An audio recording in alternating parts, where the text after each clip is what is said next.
विजया एकादशी का व्रत आप 13 फरवरी दिन शुक्रवार को करें। हाथ में पीला पुष्प और अक्षत लेकर कहानी सुन। युधिष्ठिर भगवान श्री कृष्ण से फागुन मास के कृष्ण पक्षी एकादशी के बारे में पूछते हैं तो भगवान श्री कृष्ण बोले, योगेश्वर भगवान श्री कृष्ण ने कहा, हे राजेंद्र, फागुन मास के कृष्ण पक्ष की इस सर्वाधिक प्रदायक एकादशी, सर्वसिद्धि प्रदायक एकादशी का नाम विजया एकादशी है। इस व्रत को करने वाले मनुष्य के सभी कार्यों में विजय मिलती है। इस विजया एकादशी के महात्म के सुनने व पढ़ने मात्र से समस्त पाप नष्ट हो जाते हैं।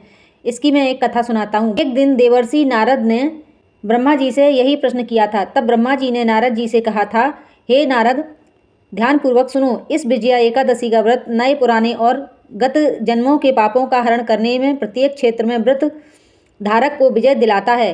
रामायण के प्रसंग का वर्णन करते हुए ब्रह्मा जी ने आगे कहा, त्रेता युग में मर्यादा पुरुषोत्तम भगवान श्री राम जी को जब 14 वर्ष का वनवास हो गया था, तब वे श्री लक्ष्मण तथा सीता जी सहित पंचवटी में निवास करने लगे।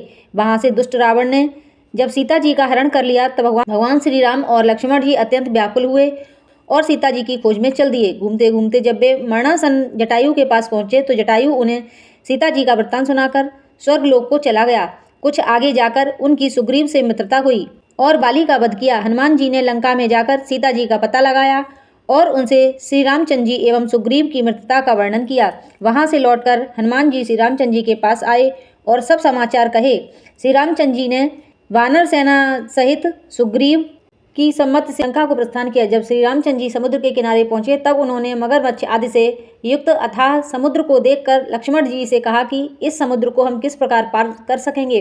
श्री लक्ष्मण जी ने कहा, हे पुरुषोत्तम, आप सब कुछ जानते हैं। यहाँ से आधा योजन दूर कुमारी द्वीप में बकदालभ्य नाम के मुनि रहते हैं। उन्होंने अनेकों ब्रह्मा देखे हैं। आप उनके पास जाकर उनका उपाय पूछिए।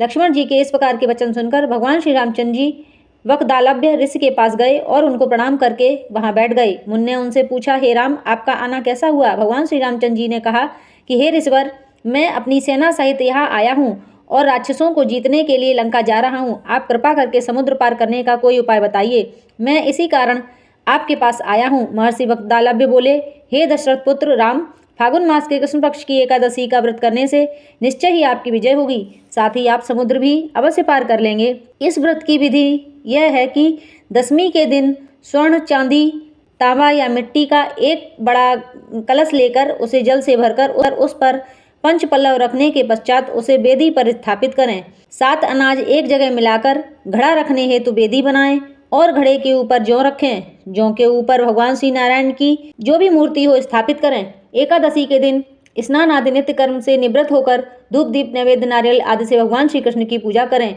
वह दिन भक्ति पूर्वक घड़े के सामने व्यतीत करें और रात्रि को भी उसी के सामने बैठकर जागरण करना चाहिए।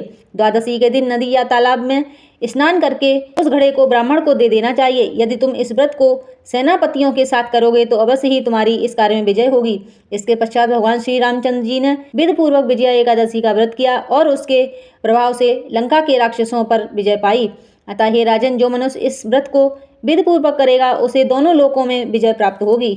इस कथा को पढ़ने और सुनने से वाजपेयी यज्ञ का फल प्राप्त होता है। बोलो एकादशी माता की जय।